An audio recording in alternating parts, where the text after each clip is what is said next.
안녕하세요, 리치노마드입니다. 트럼프가 드디어 취임을 했습니다. 취임한 첫날부터 열심히 뭔가를 쏟아내고 있는데 그 덕분에 환율도 그렇고 시장도 그렇고 뭔가 출렁출렁하는 느낌입니다. 앞으로 어떻게 될지 잘 공부하면서 대응해 보시죠. 주식시장을 잠깐 살펴보면 1월 달에는 국내 증시가 꽤 선전을 하고 있는 것 같습니다. 코스피가 지금 4.9%, 코스닥은 7%나 올랐습니다. 이게 웬일인가요? 작년에 그렇게 헤매더니 연초에는 그래도 잘 버티고 있는데 외국인이 며칠 사주더니 지금 또 살짝 주춤한 느낌입니다. 그리고 오늘은 또 이제 트럼프 취임 이후에 예상치 못했던 어떤 행보들로 인해서 환율이 또 급락을 했는데요. 오늘 밤에 이제 미국은 어떤 모습을 보일지 조금 궁금해집니다. 일단은 이런저런 뭐 행정명령도 내놓고 있고 뭐 오만 가지 이야기들이 나오고 있는데 어떻게 될지는 뭐 사실 지켜봐야죠. 뭐 인재 취임시켰는데 뭐가 당장 달라질 거라고 보긴 좀 힘들 거고 뭘 내놓더라도 이제 그 적용되는데 시간이 좀 걸리니까요. 좀 봐야 될 것 같습니다. 일단 뭐 지난주에 이제 저 같은 경우는 리노클럽 모임을 진행을 했고요. 이번 모임에는 새로 오신 분들이 좀 많았습니다. 그래서 다양한 시각에 다양한 경험들을 또 이야기를 들을 수 있어서 재밌었고요.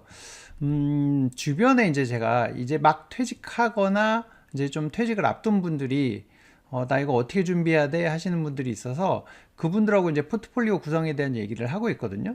그래서 이제 그런 뭐 와중에 리노클럽 분들도 마찬가지로 이제 새로 오셨던 분들, 그러니까 일반 구독자분들도 오셨었는데 그분들의 경험하고 뭐 이렇게 섞어서 얘기를 하다 보니까 뭐 하여튼 꽤 의미가 있고 또 다양한 아이디어, 저는 생각지도 못했던 아이디어를 이제 얻을 수가 있었습니다. 근데 이제 우리가 이렇게 포트폴리오를 구성을 하다 보면 기본적으로 뭐 미국 S&P 500이나 나스닥 지수 ETF는 이제 생각을 하잖아요. 근데 이게 또 뭔가 변수가 생겼습니다. S&P 500하고 나스닥 100 TR 상품, 이제 토탈 리턴으로 해서 배당을 안 받고 계속 이제 재투자를 자동으로 해주는 상품이 꽤 인기가 있었거든요. 근데 이 해외 주식형 TR 같은 경우가 사실상 금지령이 내렸습니다. 세법 개정이 7월 1일부터 적용이 된다고 하는데 이제 이 금지령이 내리면서 국내 TR ETF는 그래도 뭔가 유예를 해주는데 해외 주식형은 안 되는 쪽으로 이제 방향이 정해지면서 비상이 걸렸습니다. 일단은 7월 1일 이후부터는 배당 수익을 분배하는 것을 의무화하는 형태로 바뀌었고요. 이제 국내는 그래도 좀 유보를 할 수 있게끔 아무래도 이제 국장이 좀 부실하다 보니까 이런 이제 베네핏을 준 것 같은데요. 어쨌든 해외 주식형 그 S&P 500이나 나스닥 100 TR 상품에 투자하신 분들이 꽤 많은 걸로 알고 있는데 그리고 기본으로 어쨌든 갖고 가야 되는 상품이다 보니까 이 규모가 꽤 크더라고요. 거의 6조 정도 되는데 이제 이 상품을 더 이상 이제 활용을 못 하게 되는 상황이 온 거죠. 그래서 어떻게 되나 이제 싶은데 사실 이제 지금 TR, PR 뭐 이게 무슨 소리야 뭐 이런 분도 계실 것 같아서 잠깐 살펴보면 TR은 토탈 리턴, 그러니까 배당금을 재투자해 주는 방식입니다. 이게 어떤 게 좋은 건데요? 라고 물어보실 수 있는데 이게 일단은 배당금이 나올 때 세금이 15.4%가 떨어지잖아요. 이제 그거를 세금을 안 내고서 미리 이제 한 번 더 투자를 할 수 있는 거라서 과세 이연 효과가 있거든요. 그러니까 다만 몇 푼이라도 재투자가 되는 개념이기 때문에 조금 더 이제 수익에 도움이 되고요.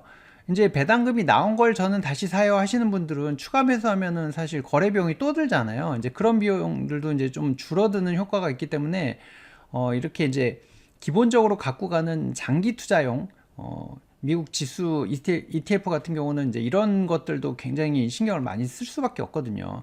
다른 거야 이제 뭐 수익률이나 뭐 좀 변동성을 이용한다고 하지만 이거는 그냥 꾸준히 계속 담아가는 거라서 이런 것들은 이제 민감하게 조금이라도 아껴서 이제 투자를 하는 게 맞는 건데 PR은 뭐냐 그러면 프라이스 리턴, 배당금을 지급을 합니다. 그래서 소득세가 차감된 상태로 이제 들어오기 때문에 TR이 과세연이나 이런 이제 비용 장점이 있어서 이걸 이제 장기 투자용으로 활용하시는 분들이 훨씬 많은 거죠. 6조 시장이 이제 지각 변동이 일어난다고 했는데 코덱스 미국 S&P 500 TR, 뭐 나스닥 100 TR, 타이거 같은 경우는 해지 상품에 이제 TR을 걸어놨고요. 여기 이제 채권 혼합병에도 TR, 라이즈랑 뭐 솔도 TR 상품들이 있는데 이 상품들이 이제 영향을 받게 되는 거죠. 그러면 이제 TR이 사라지면 뭘 사야 되나? 이거 다 팔아야 되는 거 아니야? 해서 사실 저 기사가 난 날 사람들이 많이 팔았다고 하더라고요. 근데 지금 당장 파실 필요는 없을 것 같습니다. 일단은 TR에서 분기 배당 PR로 변경하거나 이제 뭐 운용사별로 월 배당까지도 뭐 생각하는 데가 있긴 하겠지만 어쨌든 기본적으로는 분기 배당을 하잖아요. S&P 500이나 나스닥이. 그래서 분기 배당 PR로 아마 변경이 되지 않을까 싶습니다. 기존 상품들도 그랬고. TR 그리고 ETF 보유분을 이제 이게 없어질 것 같아요 라고 해갖고 매도라면 지금 이제 아까 수수료, 세금 뭐 이런 거 조금씩 아껴보려고 하던 게 다 불필요한 수수료가 또 생기는 거거든. 이거 팔았다가 또 사야 되잖아요. 그리고 차익이 발생한 경우 일반 계좌 같은 경우는 배당소득세로 이제 차익에 대한 세금을 내야 되는데 세금 부담을 해야 되니까 굳이 그러실 필요는 없을 것 같다는 생각을 하거든요. 그리고 이제 만약에 이 TR이 풀린다고 하더라도 과세이연은 퇴직연금이나 IRP, ISA 등의 이제 절세 계좌를 활용하면 이건 얼마든지 활용할 수 있기 때문에 굳이 이걸 지금 깰 필요는 없을 것 같고요. 또 어떤 분들은 이제 이런 기사 나오고 나니까 뭐 아이씨 이거 뭐 미국에서 돈 좀 벌어보겠다는데 정부는 뭐 하는 거야 뭐 이런 약간 불만을 토로하시는 분도 계셨는데 그래서 나는 그냥 미국 직투할래요 하겠다는 분도 계셨거든요. 근데 직투하면 뭐 장점도 있겠지만 절세 계좌를 활용할 수가 없잖아요. 절세를 못 받으니까 이제 그런 부분에 있어서 저는 굳이 직투까지 그러니까 물론 그 한도를 넘긴 부분에 대해서는 직투를 하겠지만 한도가 남아있는 부분은 그냥 절세 계좌를 활용하는 게 훨씬 더 유리하지 않을까 하는 생각이 듭니다. 세금이나 환전 비용이나 뭐 이런 거 생각해 보면 말이죠. 그리고 이제 뭐 신규로 그럼 나 이거 놔두고 딴 거 살래요 라고 하실 때도 당연히 이제 뭐 장기 투자를 할 거기 때문에 수수료가 좀 저렴한 것들을 많이 찾으실 거잖아요.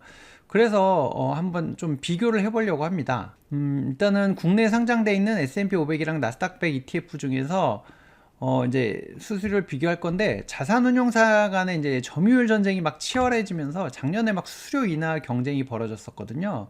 근데 이제 수수료가 무조건 싸다고 좋은 거는 아니니까 이제 총 자산 규모랑 뭐 수수료랑 실제 이제 수익률이나 뭐 이런 것 등을 이제 고려해서 선택을 해야 되잖아요. 그래서 이제 총 보수 관련해서 삼성자산운용이 0.0099%라는 총보수를 내놓고서 저희는 딴 데보다 7분의 1이에요 이러면서 막 그 굉장히 공격적으로 작년에 했단 말이죠. 근데 이제 실제 어떻게 결과가 나왔는지는 이제 한번 비교를 해보려고 합니다. 일단은 총 보수하고 실 비용 수익률을 이제 비교할 건데요.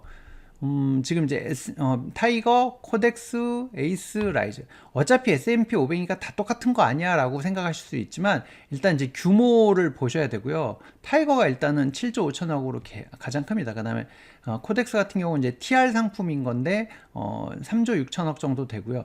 나머지 이제 에이스가 1조 7천억, 라이즈가 이제 8천억 정도 됩니다. 총 보수는 이제 타이거 같은 경우 0.07, 에이스도 0.07, 라이즈가 0.05로 해놨는데 코덱스가 0.0099로 어마어마하게 낮춰놨습니다. 그러니까 총보수만 놓고 보면 코덱스가 되게 싼 것처럼 보인단 말이죠. 근데 이제 또 숨어있는 실제 비용들까지 다 감안했을 때도 봐야 되잖아요. 실비용을 감안해서 보면은 코덱스가 또 0.2349로 조금 딴 데보다 높은 것처럼 보입니다. 0.03%니까 여기 비하면 조금 더 높네요. 0.06%니까 뭐야 이것만 싸고 이건 더 비싸네 뭐 이렇게 생각할 수도 있는데요. 또 이것만 보면 안 되고 어차피 똑같은 S&P 500이니까 다 같은 거 아니야 라고 생각할 수 있지만 수익률이 또 조금씩 차이가 납니다. 이게 이제 뭐 운용 역량인 것 같기도 한데 이제 뭐 6개월 같은 경우 뭐 별로 그 차이가 없습니다. 이제 장기로 어차피 투자할 거라서 1년 지나면은 여기는 이제 0.02%, 여기랑은 여기도 0.04% 정도 이제 코덱스가 조금 더 낮게 나오는, 그러니까 높게 나오는 것 같고, 라이즈가 36.31%가 됐습니다. 이거 3년 같은 경우는 이게 연평균이거든요. 연평균으로 가면 18.68%인데 여기는 18.85%. 그러니까 0.17% 정도? 여기보다는 0.02%? 그러니까 3년쯤 가면은 이제 코덱스가 또 그러니까 이 수익률이 조금 더 높더라고요. 물론 뭐 0.01% 갖고 뭐 그래 뭐라고 하시지만 사실 이제 우리가 이 수수료 갖고도 따지니까 이제 한번 따져 본 거고요. 나스닥 같은 경우도 한번 살펴보니까, 나스닥도 타이거가 일단은 순자산 규모 크고, 그 다음이 코덱스, 에이스, 이제 라이즈의 순서인데, 총보수는 앞서랑 똑같습니다. 그리고 이제 뭐, 실비용은, 타이거가 조금 높은 것 같고요. 코덱스가 가장 저렴한 걸로 나왔습니다. 그리고 수익률로 놓고 보면, 또 3년으로 가니까 여기도 한 0.2% 정도, 연평균 0.2%입니다. 그러니까 0.2% 정도 코덱스가 좀 높네요. 하여튼 뭐 그런 숫자들이 나오고 있으니까 감안해서 보시는데, 저 같은 경우는 아무래도 이제 그러니까 그 전체 자산 규모나 이런 걸로 놓고 봤을 때 코덱스가 좀 나아 보이지 않나? 뭐 요거 총보수도 적고 수익률이 조금 높으니까 그렇지 않나? 뭐 이런 생각을 살짝 해봅니다. 그래서 이제 장기로 갖고 갈 것들을 이제 하는데, 그러면 이거 TR인데 바뀌면 어떻게 되는 거야? 이게 이제 궁금하잖아요. 알아봤더니 상품명하고 이제 배당 정책이 바뀐다고 합니다.